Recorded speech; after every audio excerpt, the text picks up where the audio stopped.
My best friend showed me my boyfriend's secret dating profiles. I pretended nothing was wrong and helped him fall for the one. Then I exposed every woman, every lie, and destroyed him at a crowded airport. I stared at Teresa's phone screen, watching my world collapse in real time. 3 dating profiles, 3 different versions of Jake, each one a masterpiece of deception. "This one's from last Tuesday," Teresa said, scrolling through messages. Her voice stayed steady, professional, like she was presenting evidence in court. "He told this woman he's single, never been in a serious relationship." The coffee shop noise faded. I focused on Jake's profile photo, the one I took of him at the beach last summer. He'd cropped me out completely. "There's more." Teresa swiped to another conversation. "He's been planning dates with this one for weeks. Expensive restaurants, the kind he claims we can't afford." My hands trembled as I reached for my cup. Cold coffee. I'd been sitting here for 20 minutes, watching my boyfriend's secret life unfold in screenshots and timestamps. "Mira, I'm sorry. I had to show you." I looked up at my best friend. Teresa had created a fake profile 2 weeks ago, suspicious after seeing Jake's behavior at my birthday party. She'd matched with him within hours. "What else did he tell you?" Teresa hesitated. "He said you were just a roommate, someone to split rent with until he found something better." The words hit like ice water. 4 years. 4 years of believing his promises, his explanations, his gaslighting whenever I questioned his late nights. "I want to destroy him." The words came out calm, measured. No tears, no screaming, just cold certainty. Teresa leaned forward. "What do you mean?" I studied Jake's profile again. His lies, his manipulation, his complete disregard for everything we'd built together. He thought I was weak, disposable, a placeholder. I mean exactly that. I want to systematically dismantle his life the way he's been dismantling mine. I met Teresa's eyes. And I know exactly how to do it. Vicky answered on the second ring. "Hey, cousin. What's up?" I watched Jake through our bedroom doorway, scrolling through his phone, probably messaging his latest conquest. The sight no longer hurt. It fueled something colder. "I need your help with something. It's about Jake." "Finally dumping that loser?" Vicky's voice brightened. She'd never liked him, called him a manipulative narcissist from day one. Smart girl. "Better than that. I'm going to make him pay for every lie he's told me." I explained the dating profiles, the evidence Teresa had gathered. "Here's what I need from you." Vicky listened as I outlined the plan. She was perfect for this, stunning, charming, and completely ruthless when someone hurt family. At 25, she'd already broken 3 engagements because the men couldn't handle her intelligence. "So you want me to catfish him? Take his money?" "Not catfish, real dates, real seduction, real financial extraction." I pulled up Jake's credit card statement on his laptop. He'd left it open, arrogant in his assumption of privacy. "He spends $3,000 a month on these women. I want every penny back, plus interest." Vicky laughed, low and dangerous. "You want me to play the perfect girlfriend? I want you to be everything he thinks he deserves. Beautiful, expensive, high maintenance, bleed him dry while making him believe he's the luckiest man alive. And then? Then we destroy him publicly. Every lie exposed, every woman he's manipulated contacted, his reputation, his job prospects, his social circle, everything." The silence stretched. I heard Jake laugh at something on his phone, probably another woman's message. The sound made my jaw clench.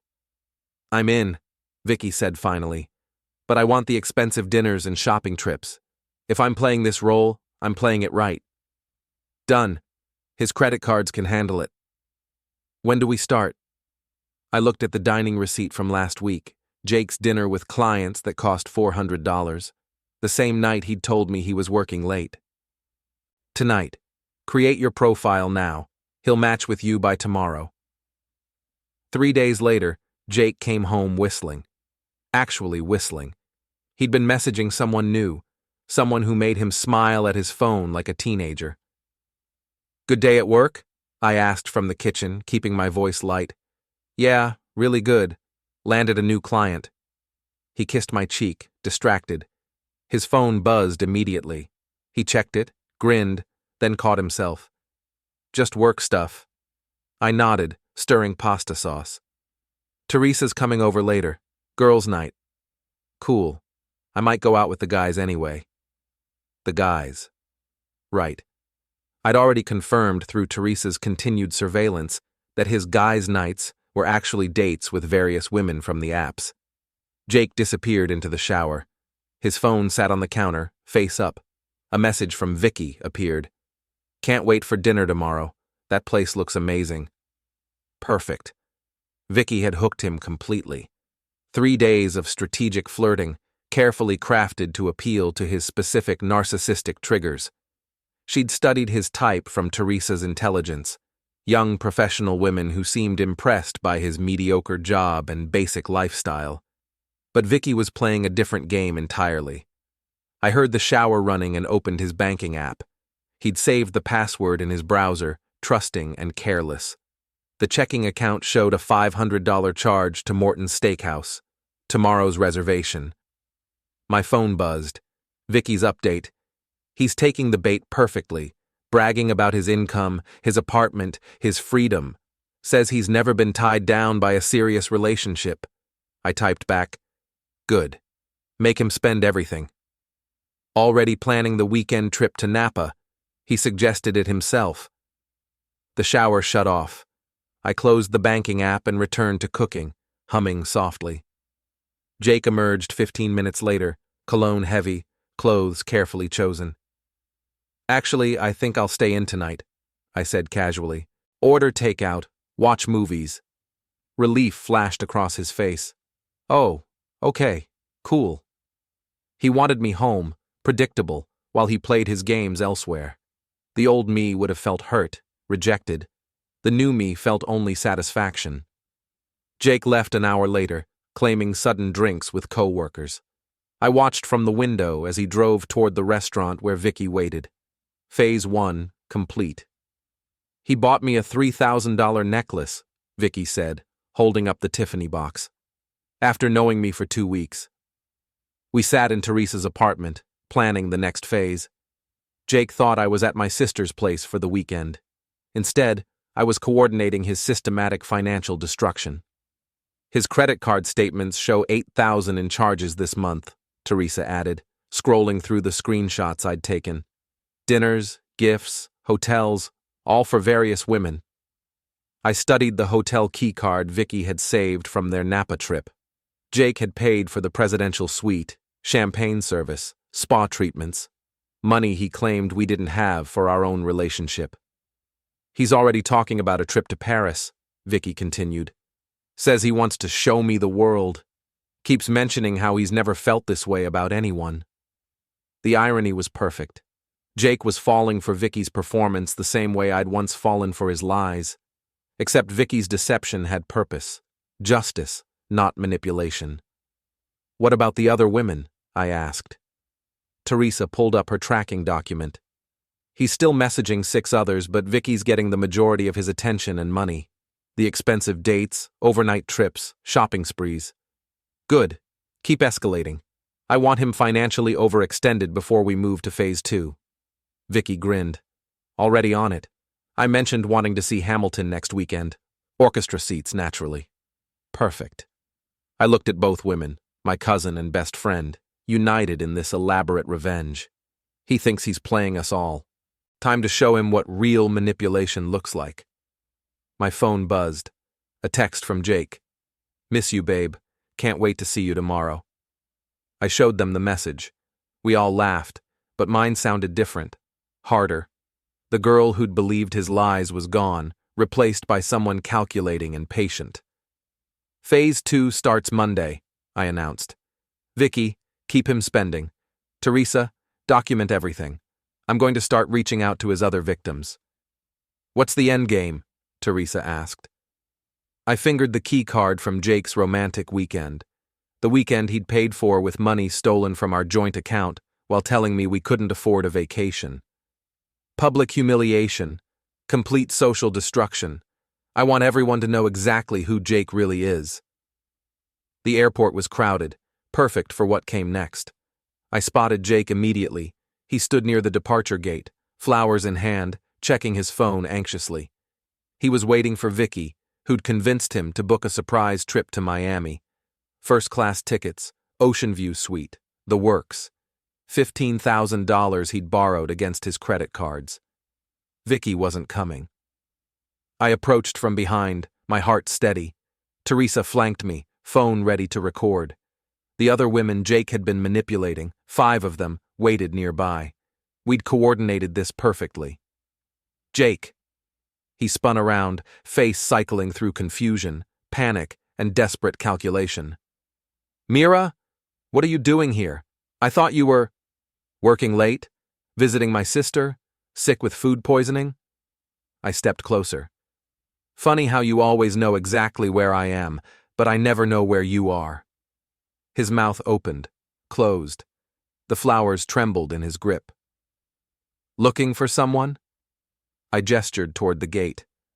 Tall, brunette, expensive taste? She's not coming. I don't know what you're talking about. I pulled out my phone, opened the screenshots Teresa had gathered. Really? Because I have 4 months of evidence saying otherwise. Jake's face went white as I scrolled through his dating profiles, his messages, his lies to dozens of women. Behind him, passengers stared. Some held up their own phones, recording. Ladies, I called out. The other women stepped forward. Sarah, the marketing executive he'd promised a future with. Emma, the teacher he'd claimed to love. Jessica, the nurse he'd borrowed money from. Rachel, the artist whose trust fund he'd tried to access. This is Jake, I announced to the growing crowd. Serial cheater, financial predator, emotional abuser. He told each of us we were the only one. Jake tried to run. Teresa blocked his path. The best part? I continued, voice carrying across the terminal. My cousin Vicky, the woman you've spent $15,000 on this month, she's been working with me the entire time. The crowd murmured, phones capturing every moment. Jake's public humiliation was being live-streamed to hundreds of viewers. Every expensive dinner, every gift, every romantic gesture, you paid for your own destruction. I held up the evidence. 4 years of lies, dozens of victims, thousands of dollars stolen from women who trusted you. Jake finally found his voice. You're crazy.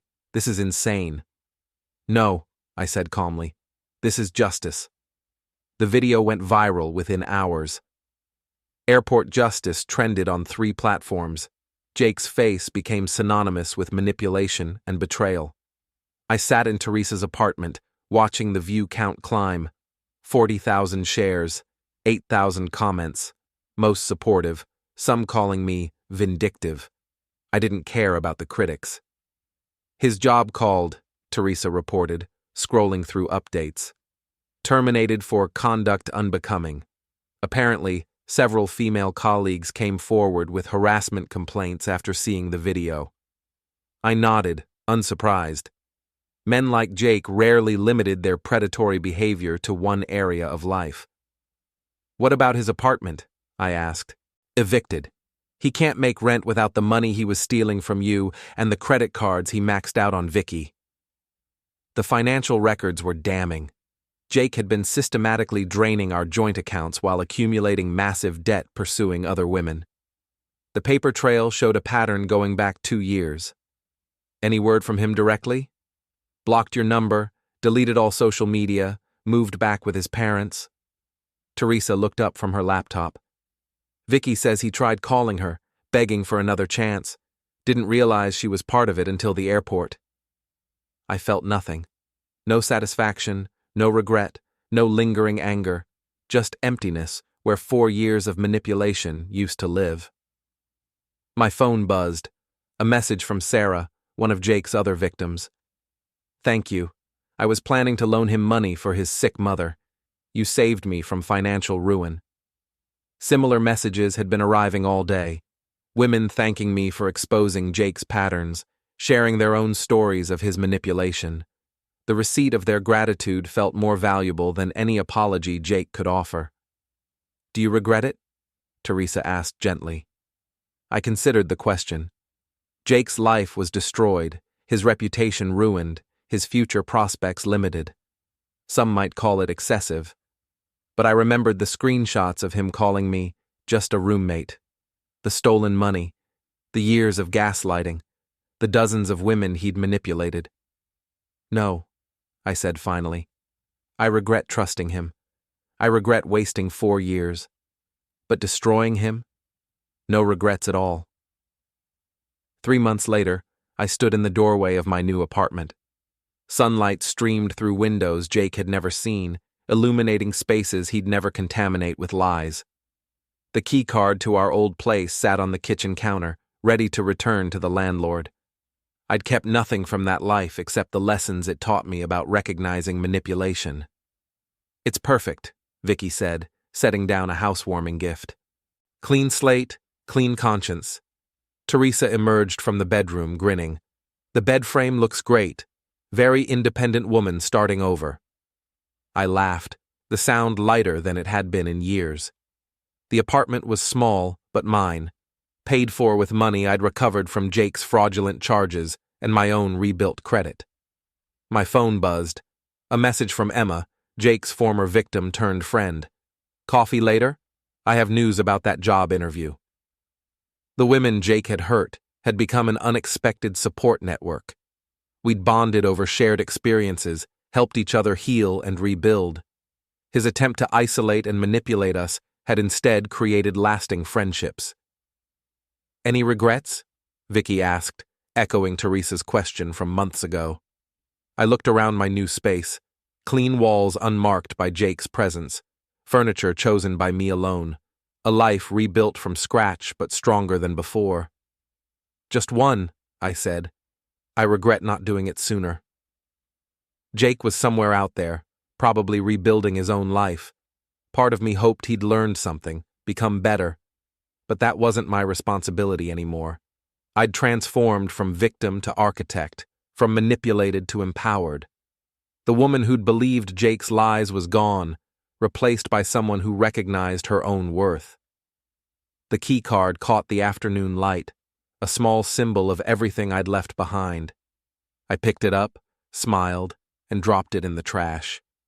Freedom felt exactly like I'd imagined.